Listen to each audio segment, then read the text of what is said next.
From UFOs to psychic powers and government conspiracies, history is riddled with unexplained events.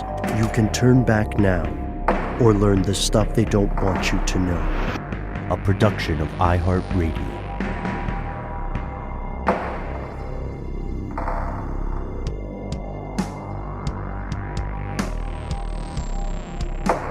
Hello, welcome back to the show. My name is Matt. My name is Noel. They call me Ben. We're joined as always with our super producer, Paul, Mission Control Deck, and most importantly, you are here, and that makes this the stuff they don't want you to know. I've got a good feeling about this one. I have like I have like 3 feelings a year, and this is one of them. I have a good feeling about this. I'm with you, man. I'm feeling it. I'm feeling the positive vibes, feeling the good vibrations. See, me on the other hand, I don't know. Something's off. Are you the doombringer, Matt? The naysayer? Oh, you trying to bring us down, bro? Honey Muffet Stretcheroo. Yeah, wow. So, this is like, okay, so we're talking about feelings, right? Feelings. You know how sometimes you get that zap of intuition, this like an inner push, all of a sudden you're like, yes, I'm going to ask this person out on a date, or I'm going to buy a plane ticket. Or sometimes you might just have a sense of unease, malaise. You meet someone and in the space of seconds, you're like, I don't trust that one. Yeah, it's like, you could call it intuition. You could call it reading the room, perhaps, or sometimes just sort of being open, to the possibilities, right? Mm-hmm. Saying yes and to the universe. Yes, right? and to the universe. And we hear all these stories, like whenever there's a large-scale disaster, there is inevitably some anecdote that makes its way into the public, right? During 9/11, there's stories of people who suddenly decided they were going to call in sick to work, or they suddenly didn't want to hop on the maiden voyage of the Titanic. You might even experience this in your own life. You might hesitate at a stoplight just for a moment, even though it's green, and then boom, right in front of you, a catastrophic car accident. These things, like you're mentioning, Noel, these little hints that appear to come from beyond us are sometimes these days called vibes. Yeah. Can I tell you guys just a really quick story about a similar situation that you kind of just described, Ben? So not long ago, I was hit by somebody who ran a stoplight. I was in my car. I was at a red light. I started going when it turned green, and somebody T-boned me, right? That day, when I got in the car, I kid you not, guys, I sat in my car and I looked over, and I've got these like driving gloves, which is such a weird thing to have, but I've got driving gloves. In case you need to do a murder, It's not for that, but I have driving gloves that I never wear. That day, when I left the house, for some reason, I looked over and put my driving gloves on because I felt, I don't know why, and I did it, and then I ended up getting hit that day. Felt like you needed to be ready for somehow, It's tough to explain, and we're going to attempt it. We're going to solve, in part, the big question: are vibes real? Here are the facts. Vibes. It's not just this amazing cinematic masterpiece, but it's also I was trying to find us a good definition, like a good solid definition of vibes, and most of the dictionary ones are useless. Yeah, because it's more of a feeling, and it really didn't come into being as a cultural kind of term until probably the late 60s, I guess. You in researching, Ben, found that good vibrations really wasn't necessarily referring to a pre-existing phenomenon, in as much as it was sort of creating that phenomenon in and of itself. I kind of question as to whether or not that, in Southern California, where Brian Wilson and company were hanging out, if it wasn't sort of maybe a local colloquial term, like having good vibes or whatever, you know what I mean? Like, or a surfer thing, or if it maybe came from that. But certainly that whole culture wasn't really communicated to the world at large until the Beach Boys really just pumped it out into the atmosphere, like hook it up to my veins, Brian Wilson, because this is a massive hit, which is interesting considering what kind of an odd song it is. Like, it was really when the Beach Boys were heading more in their psychedelic Zen kind of direction, and used the theremin for the first time in like popular culture as well. Good. No, Paul says we'll get sued. Yeah, all right. Y'all use that with good. We're with you. Yeah. Good vibrations, right? If you, so Merriam-Webster defines vibes in this sense as, quote, a distinctive feeling or quality capable of being sensed, which could be anything. At that point, what stimulus is not a vibe, right? I stubbed my toe. That's a heck of a vibe, right? I smell cinnamon and cocoa. That's a vibe. Matt just punched me in the face. It was really the hardest vibe I've ever felt. which is weird because we're recording remotely. It's a completely hypothetical situation there. Matt is a pacifist. So, you make a great point about Beach Boys, kind of mainstreams vibes, the kind of similar to the way that certain musical artists or films mainstream the phrase hella, which was also severely California. Oh boy, was it. Is it still? Yeah. It's almost like cliche. As is Vibes. Vibes truly have. I mean, that's actually, that's not true. Vibes is sort of having a second life. Vibes is, Vibe Check, Beep, Don't Kill My Vibe, by Kendrick Lamar. Like, it really is becoming newly kind of reintegrated into popular slang. And some people hate it, of course, given the recursive nature of fame and the internet. We know that in the earlier 60s, right, pre-Beach Boys, if someone said something, if someone mentioned a vibe, they might very well be talking about a vibraphone. Now, what is a vibraphone? Man, Matt, as the percussionist, I know this is probably something that you ran into when you were playing band in school and stuff, but really cool instrument that you don't get to have unless you really know what you're doing. It's like a xylophone, but with tubes underneath it. As if that weren't enough, the tubes have little motors attached to them with little flippy panels that fill up the kind of empty space inside the tube and kind of gives it sort of a vibrato quality. And it's beautiful. It's in a lot of modern music, a lot of loungy jazz music, like you said, Ben, of the 50s specifically, I think, more so than the 30s. Well, yeah, marimba was more in the earlier than that, but then the vibraphone was maybe more popularized in the 50s and 60s, and then in more modern jazz. There you go. I really like it because it's almost like having a wind instrument and a mallet, like percussion instrument, kind of together in one thing.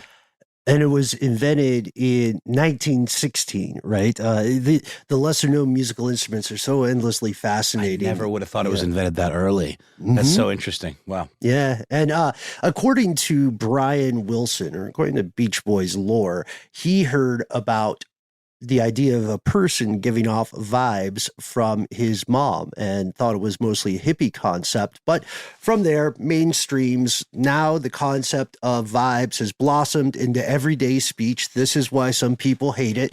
Vibes can now be defined as an idea, a message, a connection between individuals, a theme, a trope, an atmosphere, a sensation, an aesthetic, etc., et al. One singular sensation. Every little step she takes. No, what? I can't get sued for speaking the words, man. But no, I don't know where, but she sends me there. Yeah, and I'm there. We're all there now together as one. Yeah, man.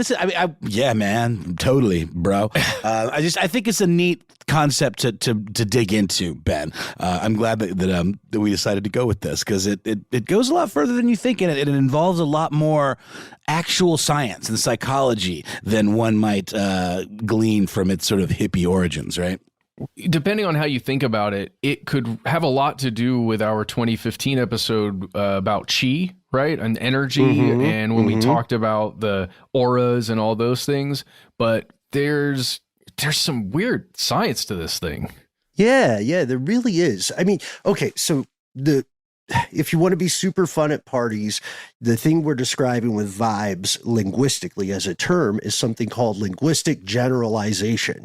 Like there are a couple of awesome Scandinavian stand-up comics who talk about this. There's one guy in particular, he's from Finland. I can't remember his name, but he loves talking about how the word ass means so many things in American English, or, of course, which is going to be hilarious because that just got beeped and you don't know what word we said.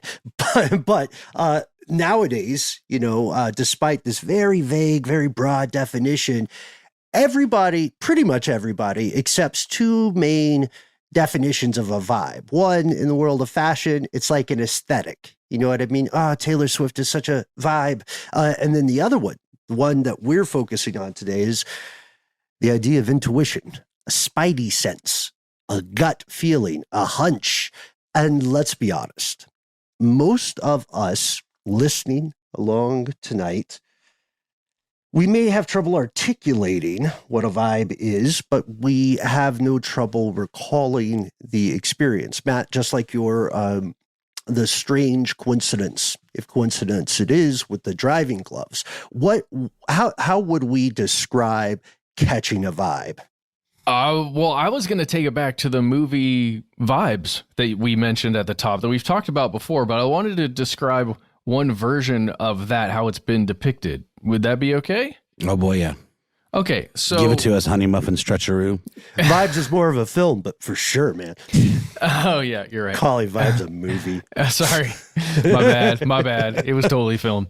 Well, the version I saw, I think, was VHS. I'm not sure, but Jeff Goldblum plays a character that is a psychometrist. How would we describe that? Psychometry is the psychic power to touch an object like this straw or this mason jar, and through that physical contact, experience things that happened to or around that object in the past. Right, or just know something. And I guess that sort of gets lumped in with psychic powers or telekinesis. I mean, I guess telekinesis is more specifically moving things with your mind, but it does feel like it's in that wheelhouse of like being able to sense energies and perhaps manipulate them even. You could call it something like object-based clairvoyance. That's cool. Yeah. And then see, there's another character in that movie that Cyndi Lauper plays that is a trans medium. So speaks to some spirit guide, right? Interacts with a spirit guide in between the plane of reality and the afterlife. And between the two of them, they're unstoppable, right? Well, but yes, but that is how that character gets clued into vibes, right? And there's several other characters that show psychic traits in the movie. And it really does a good job of kind of showing these different variations on being able to pick up on vibes, that many people claim to have these kinds of abilities today. And most of that stuff that's depicted in the movie, the way those characters are able to pick up on vibes, we got to say right now, is not proven, right? None of that stuff's proven. But there is something going on. That's true. That's absolutely correct, folks. You see, tonight we're going to prove to you that vibes appear to be real. What are we talking about? We'll tell you after a word from our sponsor.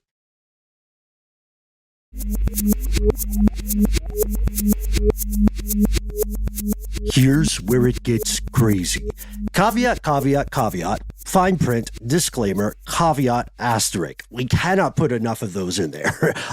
As of now, despite excellent films like Vibes, which are about, just the utmost echelons of human ability, no one seems to fully predict the future. No one seems to be able to fully read minds. No one is able to practice that retroactive object-based clairvoyance.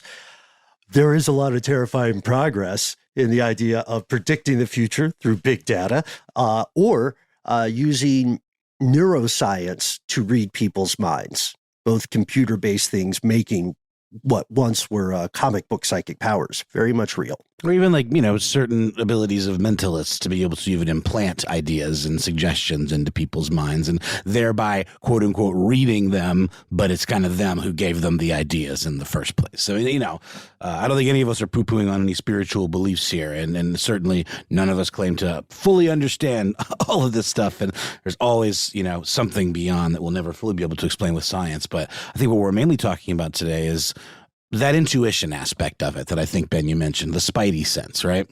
Yeah, but there is vibe checking going on actively, like you're talking about, Ben, with the progress in neuroscience, but also in using machine learning and artificial intelligence. And we've mentioned this before on the show, but there are so many venture capital outfits and even massive trading firms that are out there existing that are trying to do vibe checks basically on individual stocks and on entire economic sectors.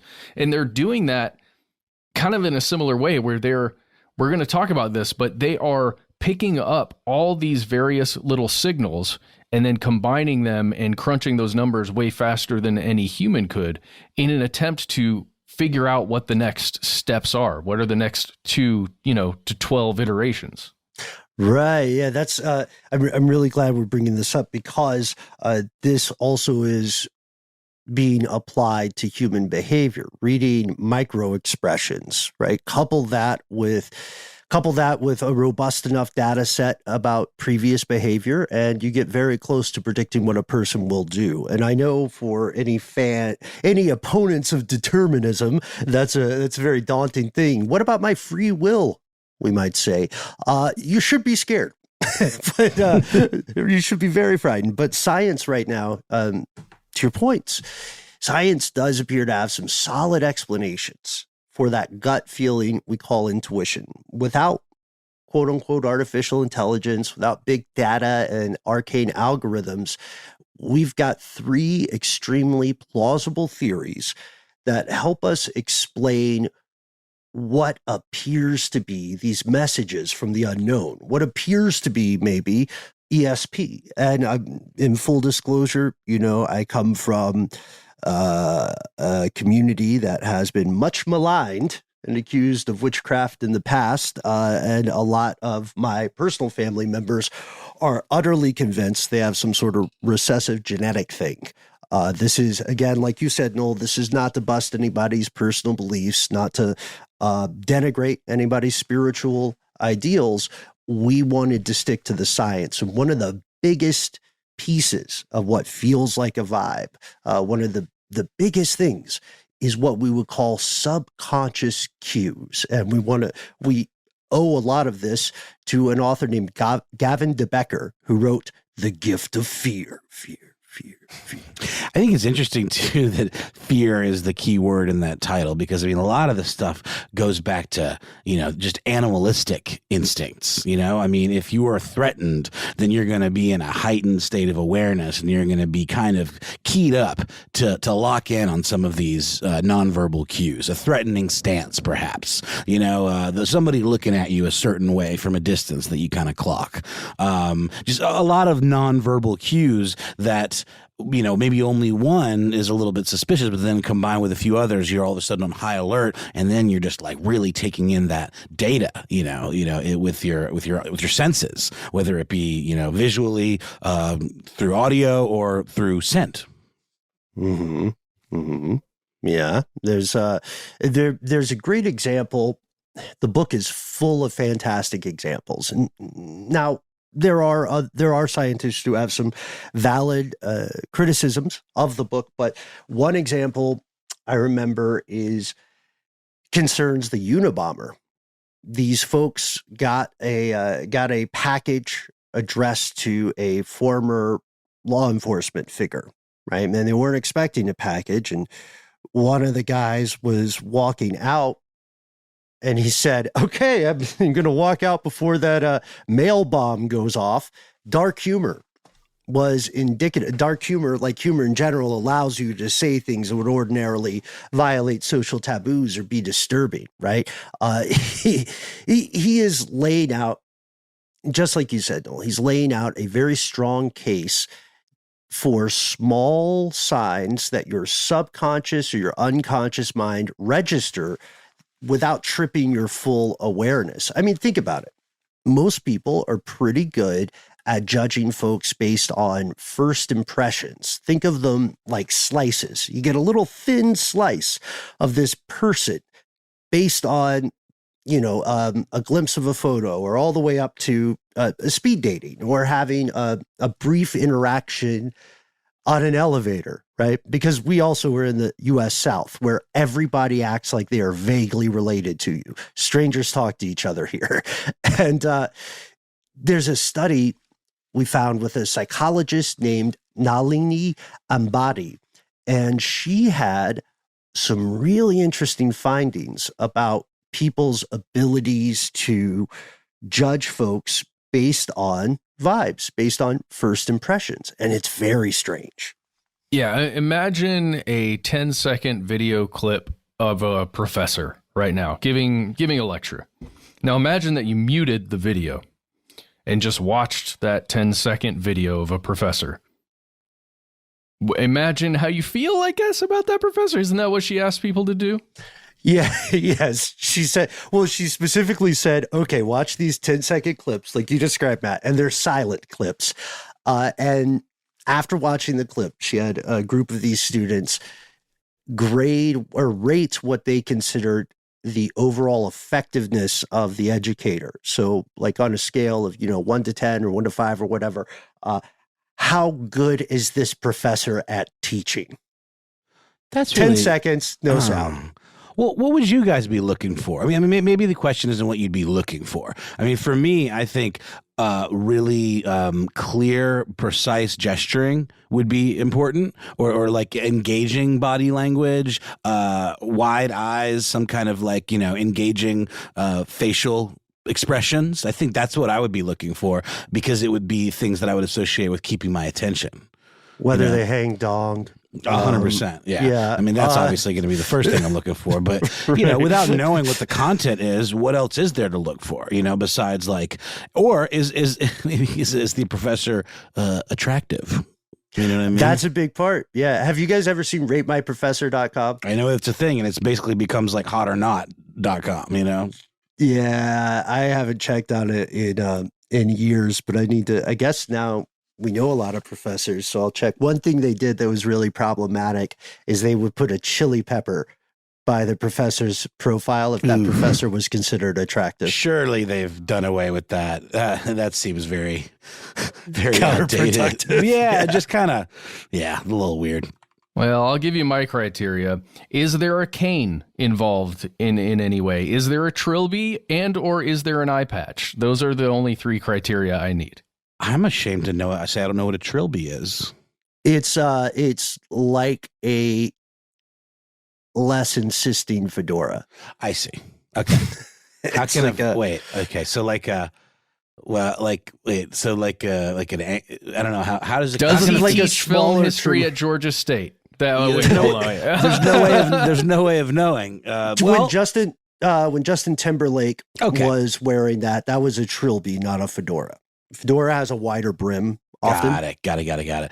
So sort of like that hat in the I Think You Should Leave sketch, but without the flap on the back. Yes, okay. Sort of like that. Cool.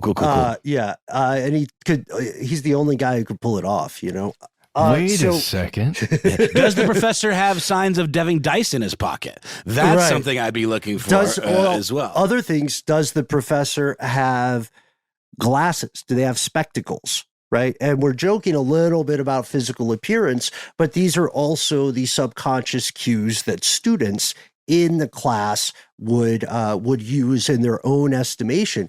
And when these folks were just guessing off 10 seconds of silent film, their ratings, as long as they came into those videos cold, their ratings correlated very strongly with the end of semester ratings that students gave after taking the entire course. And then they did something else. Again, this psychologist has passed away, but brilliant work. She had another set of participants count backwards from 1,000 by nines. Oh, come on. As they watched the clip. I know, it's like that DUI test, say the alphabet backwards. Most people can't do that sober. And so they're doing a kind of difficult counting task, arithmetic task, and they're doing it while they're watching the clips. So the clips are just kind of playing, and their conscious memory is engaged elsewhere, trying to count backwards by nines from 1,000. And guess what? Their ratings of those 10-second clips, just as accurate. When they were like barely paying attention. Really? Yeah, I'm not even sure. Counting 1,000 backwards by nines, does that mean you subtract 9 each time? So is it like 991? That's I can't do that. What am I getting? Am I getting a field sobriety test here? Like, give me a break. That is really interesting because it's borderline judging a book by its cover. It really is, right? Just by looking at the appearance and basic mannerisms. It's fascinating because I think I understand what this psychologist is trying to do, and I think we've laid it out really well here. It's just, it does feel like you're just kind of judging somebody by their appearance and mannerism, right?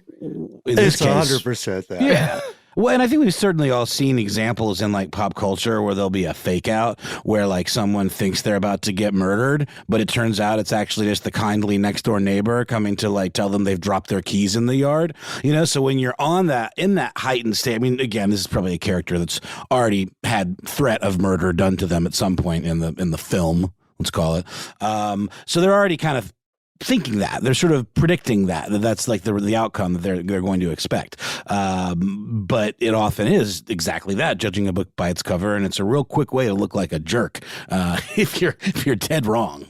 There's also a reason books have covers. That like when people we make went that through that statement, process. Yeah, it's so irksome. But a ton of people read. You get it, folks. So it's weird because here's the plot twist. We've already had some twisties here, but here's another Shyamalan for us. When the groups were asked to write out their reasoning, a rubric, this is how I will rate this professor based on this clip. When they were asked to write out this thing before they gave their rating, their accuracy dropped dramatically. It plummeted. Something about the conscious thought applied to this screwed up their game. That's weird. Which doesn't really make sense, right? Because we would assume that all things being equal, if your intuitive, your instant quick reads were just always happening, then thinking about them, why is that such an interference? It's like there's a silent machine running. Also a great film. So Silent Running, unrelated to vibes. But no, it's also one of those things where it's like creativity. Like the more you think about that mechanism or whatever that thing is that allows us to be creative, the more you think about that and force it, the less creative you're going to be. I mean, it's not 1-to-1, but it is this silent kind of sensor mechanism that's either, coming up with ideas in the background or taking in information, in the background. The more you acknowledge it, the more it's going to kind of like clam up. I also kind of think I like the metaphor of the difficulty figuring out light. Humans are still not great at figuring out whether light is a particle or a wave, because putting too much attention on that process can actually hamper it. You know what I mean? Depending on what you're observing, and the double slit experiment with light. And then maybe it's the same, like you're saying. Maybe it's the same with intuition and artistry. De Becker's book, like you can tell from the title, it has two big words, gift and fear. It overwhelmingly focuses on intuition as a means of safety and harm prevention and survival. And if you have not read this book yet, it is very much worth your time, regardless of who you are. It is just filled with bangers after bangers, ice cold bars this guy has. Yeah. In that book, you learn about something called PINS, PINS. And please let it be an acronym. It is. Hooray! My goodness. Pre-incident indicators. Okay. Not the sexiest acronym, but it gets the job done. And what is a pin, you might ask? Well, let's put a pin in that. And we'll take a quick break from our... No, I'm kidding. Let's go. No. It'd be such a good transition, though. Yeah, it's a pin could be something like the way a person interacts with you. There's a great anecdote that De Becker says he saw himself. A person is on a plane. He's sitting on a plane. There are two other people he notices on the plane, and one of them is a kind of skeezy guy, and the other one is a young lady. And this guy is doing some like predatory questioning, getting to know you, PUA kind of stuff, pickup artist stuff, where he's leveraging microaggressions and small social mores to get information about this person, to find out if she's traveling alone, if anybody's waiting to meet her at the airport. And these things can seem very, very small at first, but what he finds in a lot of different accounts is that when people have survived a dangerous situation, they look back and those little things that they were consciously ignoring seem incredibly significant in retrospect.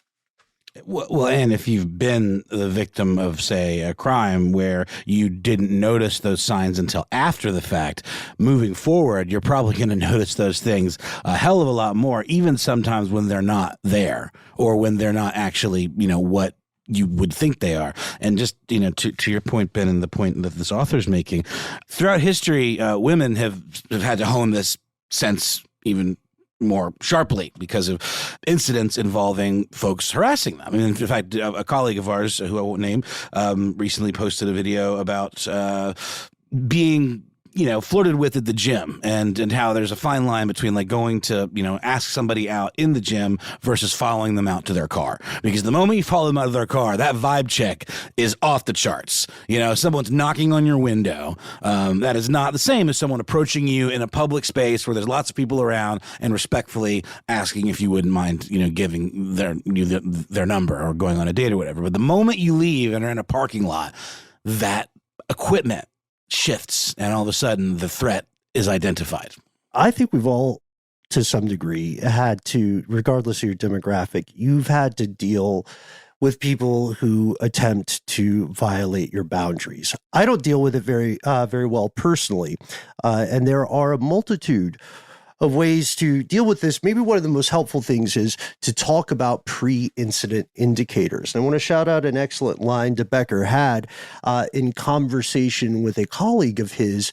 She said, the number one thing male or male identifying folks are frightened of is women laughing at them. That's the idea. The number one thing women or women identifying people are afraid of when it comes to dudes is getting killed by them. And that's a hell of a difference. So pre-incident indicators, just some examples, are things like forced teaming. That's when you resort to the royal we with a stranger, like, oh, well, we've got to let me help you carry these. We've got to help you feed your family. Now all of a sudden I don't know you, bro. The too many details, typecasting, loan sharking, all these things, they seem small at first, but they are each an attempt to transgress a boundary. And then they can also just be little visual cues, right? His argument is that by noticing pins, by paying attention to our intuition and our vibes, people are better prepared to escape harmful situations, or hopefully empowered to avoid them entirely, even though that's not always possible.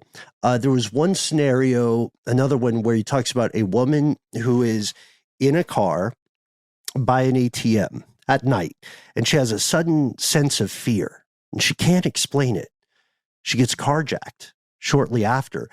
And what seems to have happened is that her subconscious registered a small flash, very quick, of blue in the side view mirror.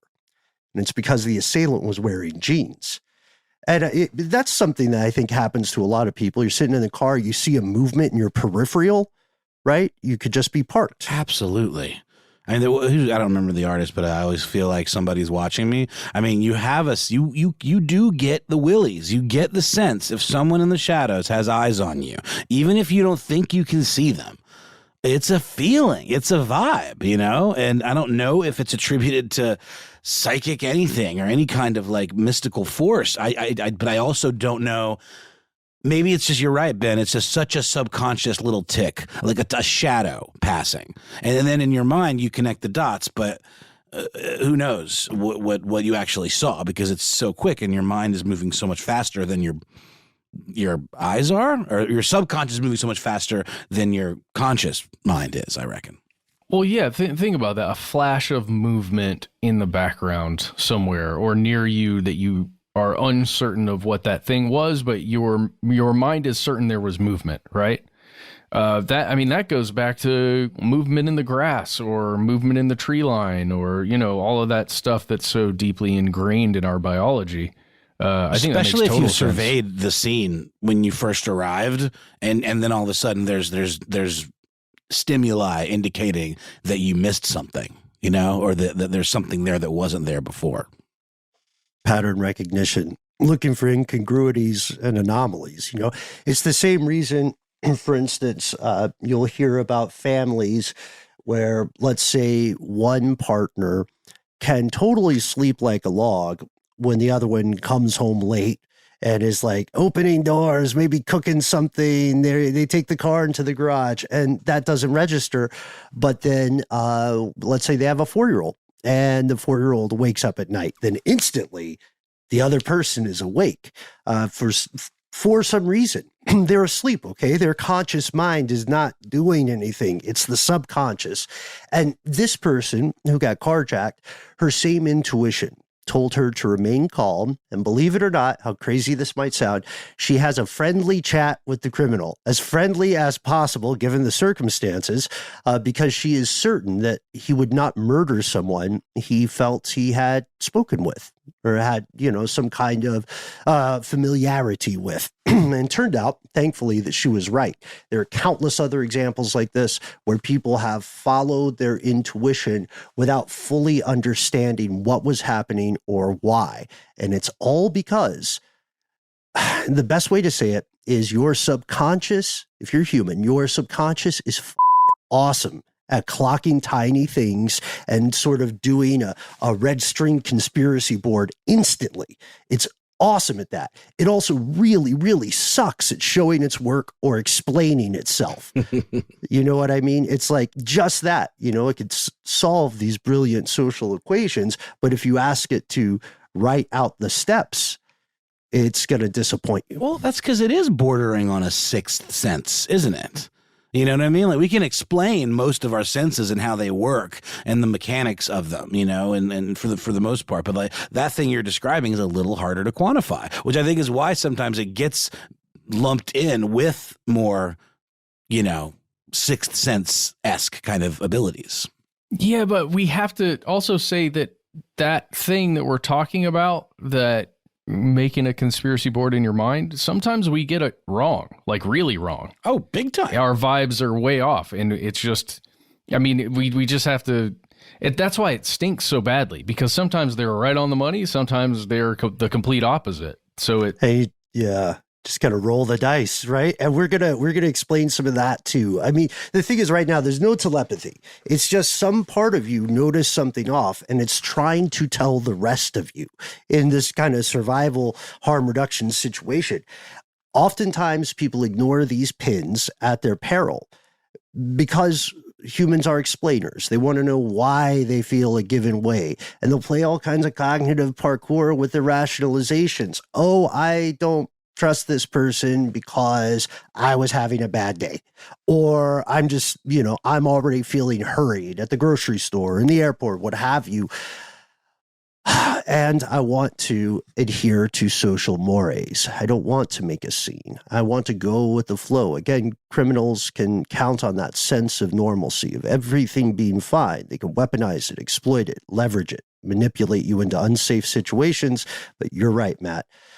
Your first impressions are not always correct, and you cannot always trust your gut. Well, wouldn't you say that in the same way that criminals maybe are good at those types of manipulations, Ben, like in those types of maybe kind of sleight of hand where you're sort of like, luring someone into a false sense of security or invading a boundary? Don't you think there are some people that do have higher level intuition, to maybe become detectives or become interrogators or, whatever? Maybe those are maybe too close together, but there certainly are, I think, people that have either honed that ability through practice, like you can with anything, or are just kind of gifted at it. Quite possibly. Yeah. Childhood upbringing has a lot to do with it. Children who grow up in chaotic or abusive homes have to hone that skill. They have to be they have to spend a lot of time practicing how to predict behavior. And sometimes that can lead to the heartbreaking cycle of abuse phenomenon. Sometimes it makes them very, very good at reading people. And it's oversimplifying to just throw that dichotomy there, but I think it does speak to the point you're making, and we have to return to our caveats, right? We said, like you said, Matt, what happens when your intuition gets it wrong? Well, it's because of precedent, perception, and prejudice. I've chosen those three because they have the alliteration, and we got a great letter today from someone who wants to be called PP the Man. One of the best names of recent listener mail memory, I'm not going to lie. So the unfortunate truth about we human beings, thinking life forms, is, of course, the elephant in the room, the big, greasy elephant of prejudice. I don't know why he's greasy, but he is, and he's in the room, and he's standing right there. A person that's raised in a racist environment will inherit racist tendencies, or will inherit a worldview, And obviously, we know plenty of folks that grow up in racist environments and are able to shed that, but it usually requires some outside force, whether it be a book, whether it be another mentor, someone to kind of snap them out of it. But if they're isolated in that bubble, chances are they're gonna exhibit a lot of those traits, and they're gonna be really hard to shed. Mm-hmm. Yeah, it's not just racism, right? But you're right. People's biases are inherited. They're intergenerational. Think of the U.S. Countless people of color find themselves discriminated against, unfairly suspected, accused, or even convicted of any number of ridiculous things. The U.S. is not unique, of course. Think of India's caste system, a complex web of social hierarchies that sadly often achieves similar results. And then, of course, there's religion. Oh, buddy. We're going to matrix dodge that one for a second. I like these said other life forms, because, a dog gets attacked or abused by a person who looks a certain way, maybe a human with a beard, and that dog may well hate and fear similar looking people for the rest of its life. And staying on, again, we said the U.S. isn't unique. Humans aren't unique either. In addition to dogs or other, domesticated pets carrying their prejudice or precedent with them, we see that very smart animals can do the same. Orcas are knocking over boats because they found themselves on the wrong side of a boat conflict in the past, and they could teach each other. Corvids also teach their offspring to remember people who are dicks. So be careful around those birds. Totally. And just to double back on something that we briefly brought up, this is, I think an episode unto itself, and something that we have yet to fully grasp the larger implications of. But AI, for example, or let's call it language modeling, or whatever it's called, machine learning. We've seen examples of this technology being used to profile criminals, or to, seek out suspects and things like that, or to identify individuals in surveillance footage. And we've seen time and time again the inherent biases that come along with those judgments based on who programmed the AI or what pool of information it used to train itself. Yeah, and if you want to learn more about that, do check out our previous listener mail strange news segments. We have some pretty scary episodes on quote unquote AI, and we have a lot of people, a lot of our fellow conspiracy realists who are experts in just that field.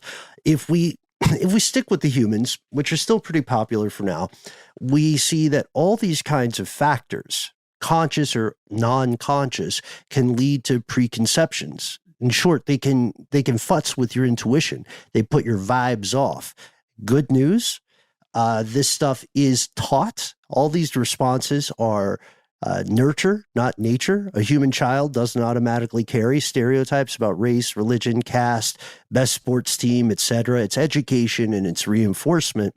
And the very good news is studies show that the more familiar you become with people outside of your own demographic, the more likely you are to see them as cognizant, equal humans, not just some in-person representative of an abstract idea. You got to do it. You got to protect your vibe. We'll never get to 100% objectivity, but being aware of these flaws, like you're mentioning, actively interfacing with folks that are not exactly like you goes a long way toward keeping your vibes, your intuition on point. I don't know why I fell into kind of an Old Spice commercial cadence there, but the intentions were good. Always, as our vibes. So with that, let's take a quick break, and then we'll be back with some more vibe talk.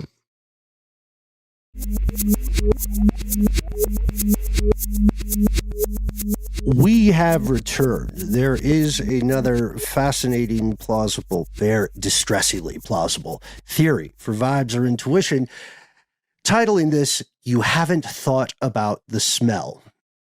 That is one of the things that may well lead us to a second episode on vibes. According to researchers, humans can detect what are called chemosignals through smelling bodily excretion, such as sweat or tears left over from people previously at a place. All right, so a lot of mammals transmit chemical signals. You know what I mean? Dogs piss on the fire hydrant. That's like the community bulletin board for doggos. Cats rub their cheeks on stuff or use urine to mark their territory, right? A lot of animals do this. For a long time, people wondered whether humans were doing the same thing. And this is where you see stuff like pheromone cologne. Make yourself irresistible to the ladies with horse sweat.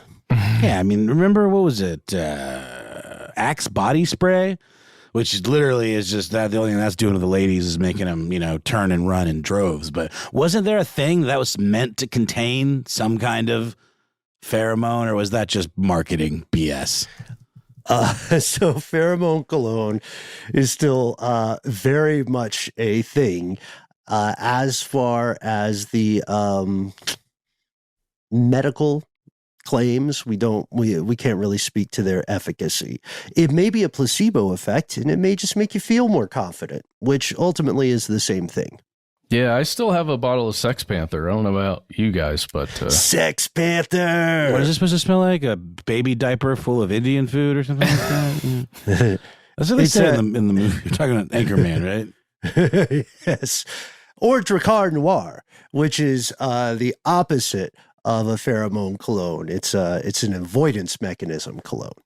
Well, it is interesting that in this list, Ben, we're talking about tears and sweat and other stuff. It does feel like maybe genital excretions should be on there as well. Ew. Maybe they are included because things that we are trained to smell biologically, right? Mm-hmm. How gross you want to go? Well, I mean, I think people can maybe use their imaginations, but you're definitely right. I mean, this. I mean, look, I'm just going to say the movie. It's called Scent of a Woman.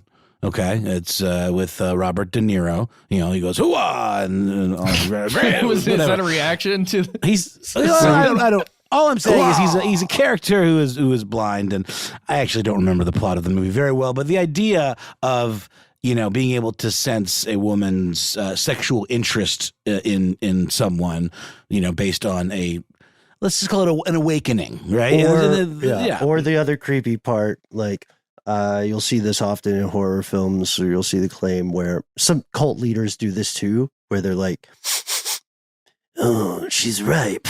You know what I mean? Or they claim to say that they can tell when someone is menstruating or ovulating, etc. And so for a long time, people have wondered whether humans were capable of emitting and sensing, sometimes we call them pheromones, a better term would be chemosignals, right? This is where we want to give a shout out to some folks from the Netherlands, particularly Jasper H.B. de Groot, who for a while was very focused on chemosignals and whether they happened between humans. And this is what Jasper and co. found. In 2012, they had dudes watch either a scary or a disgusting video.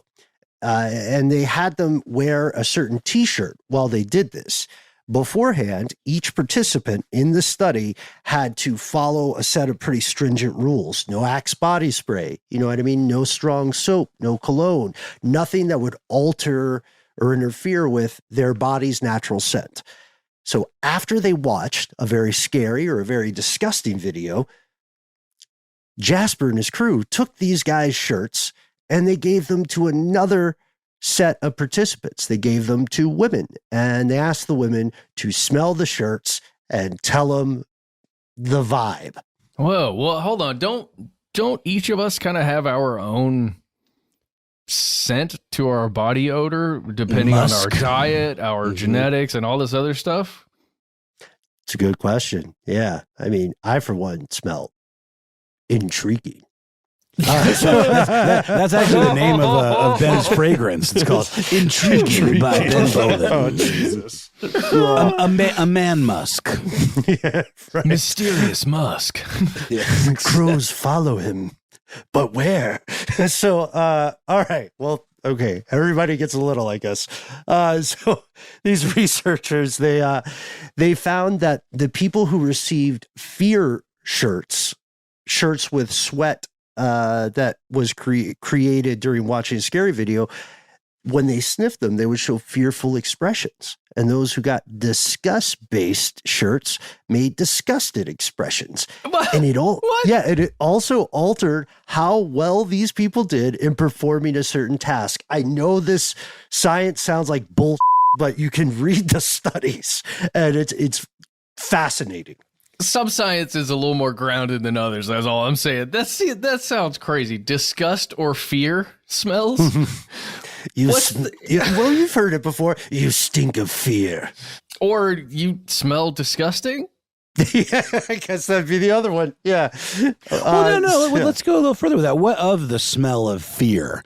You know, it's something that comes up in literature a lot, or like, you know, we're talking about this vibe thing where it's like, I can smell your fear. You know, like that's almost like a cliche of something that like a masked maniac would say, or like some sort of Bond villain, you know? Mm-hmm. Well, like I'm perspiring a lot right now as we're recording this, because I do every week when I'm up here in my whatever this is, my podcasting hovel, and I just smelled myself.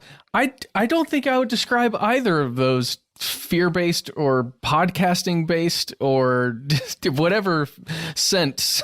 These are my podcast scents, I guess. In Paul and Noel and my own defense, Matt, I would hope that hanging out with us, even remotely, doesn't trigger fear and disgust responses.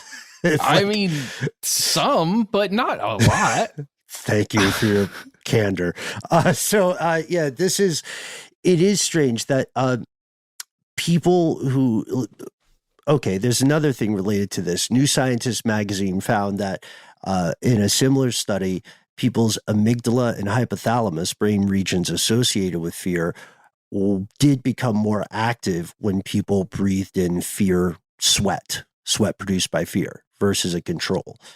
It's very strange. That research, by the way, was funded by DARPA. Oh, God.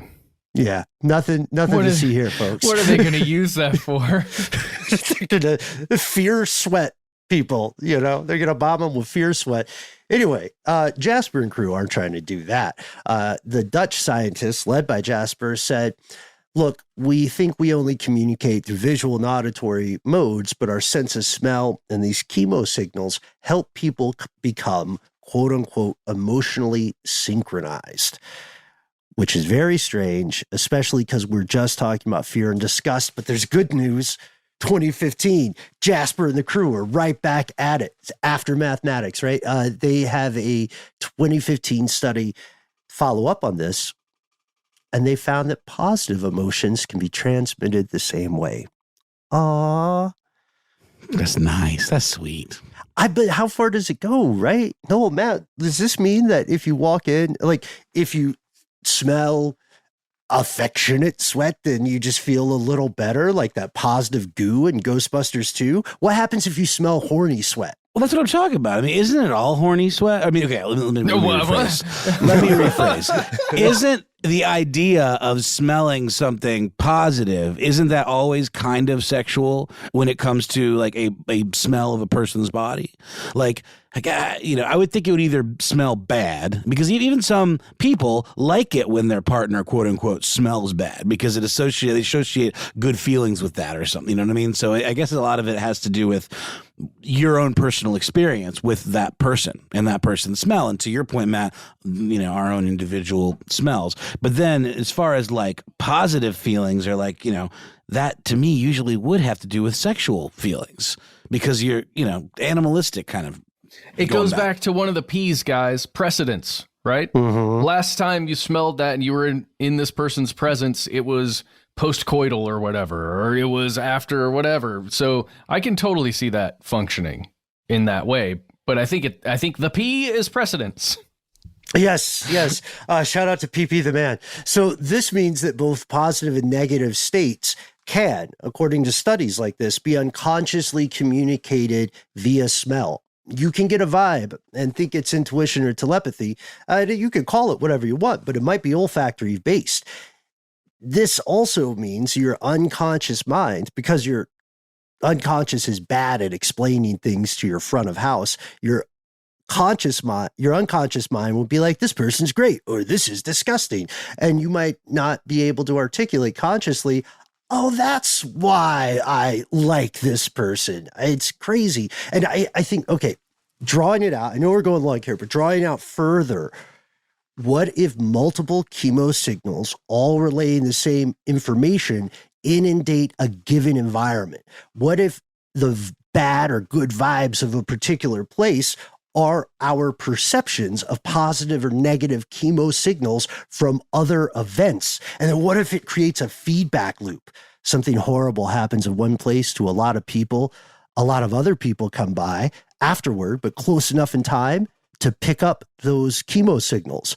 And that sparks their own fear or disgust response. And then a third group comes along, rinse and repeat.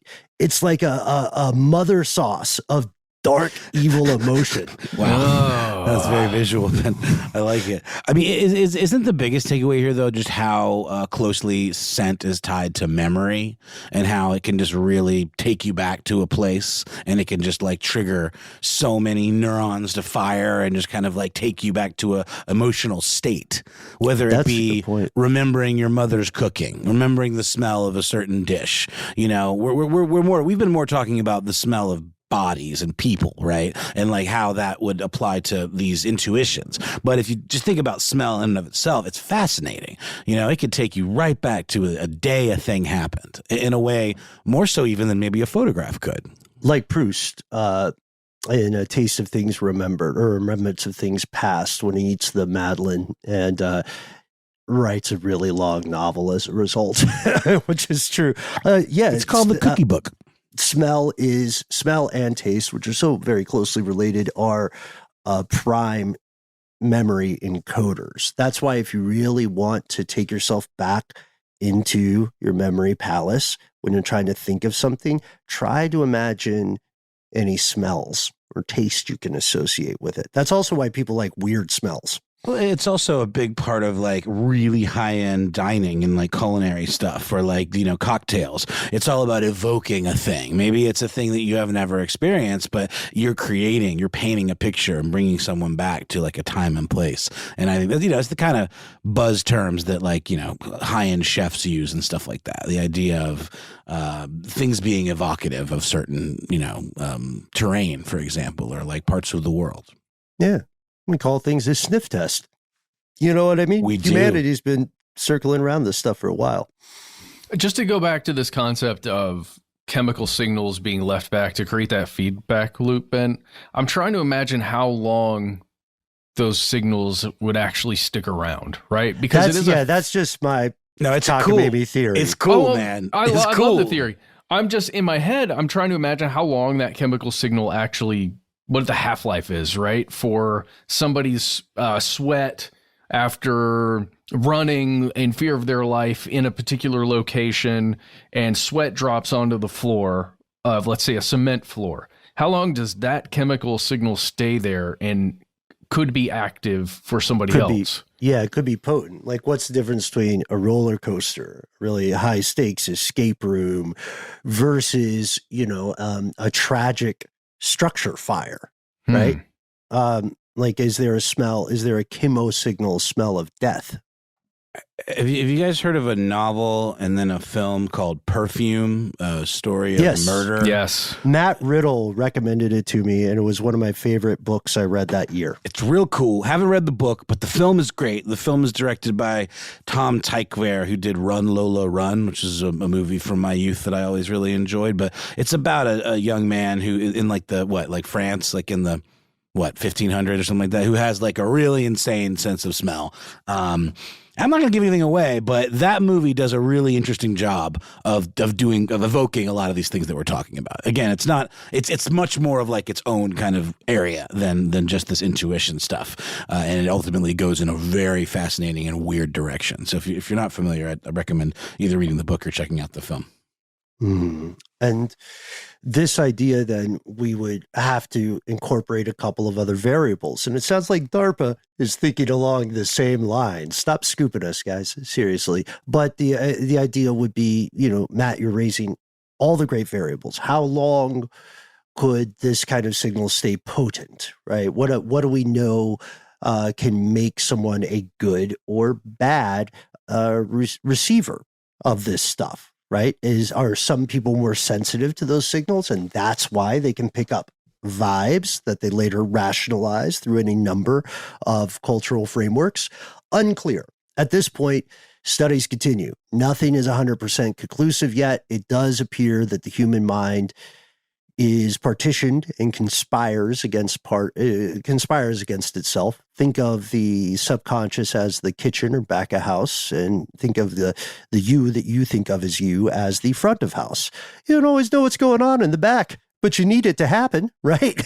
And from far enough away, this gets confused with all sorts of things. Your mind is conspiring not to hurt you, but to save you. Or you just smell great. Well, yeah. And sometimes it's also trying to protect you from getting hurt again. Like, I know we've experienced this before, right? Your brain, you've gone through something really troubling, and then anything that is even remotely similar to that, your brain is trying to warn you. And just like you said, Ben, the back of the house is going, hey, this feels a lot like that last time. What do we got to do? What do we got to do? I'm personally aware of that way too often in my life. That's all. Absolutely. Whether it be something like heartbreak or, an injury that you maybe sustained, or a time that you were victimized, like we were talking about at the top of the show, where you didn't see those cues and now those cues are everywhere screaming at you. And if it's bad enough, hell, it can really ruin your life where you just can't even go outside. I would say it's super troubling because again, this is me speaking personally from experience, but it makes it really difficult to judge if the back of the house signals are actually a warning for something real, or it's just, again, like you said, self-preservation that's like trying to move to the front of the house. Or trauma processing, right? 100%. You know what I mean? Like, there are right now countless people in the world who may encounter a scent that other people the vast majority of humans would find innocuous, like shaving cream, Barbasol shaving cream. And it sends them into some horrific sense memories, right? And they're back in a terrifying situation. Your mileage may vary, is what we're saying. And that's the tricky thing about trying to quantify and explain vibes. At this point, hold your hands, your tentacles, your appendages against your ears, and we're going to transmit the responsibility of figuring out vibes directly to you. What do you think? We want to read your personal experiences with good or bad vibes. We'd love to hear additional takes or insights into this general phenomenon, and I know we're going to get some amazing spooky stories. So hopefully inspiring nice ones too, right? Yeah. Maybe? Oh, totally. You can vibe at us or with us, hopefully, online. We exist at the handle Conspiracy Stuff on Twitter, YouTube, and Facebook. Conspiracy Stuff Show on Instagram and TikTok. Yeah, we can't wait to see how our vibes interact with the vibes that you once vibed. Call 1-833-STDWYTK. Leave a message. You've got 3 minutes. Give yourself a cool nickname and say whatever you want. Just got to make sure it fits in that 3 minutes. And do include if we can use your name and message on the air. If you'd like to instead send an email, put anything you want in that email, we'll read it. We read every one. You can reach us. We are conspiracy@iHeartRadio.com.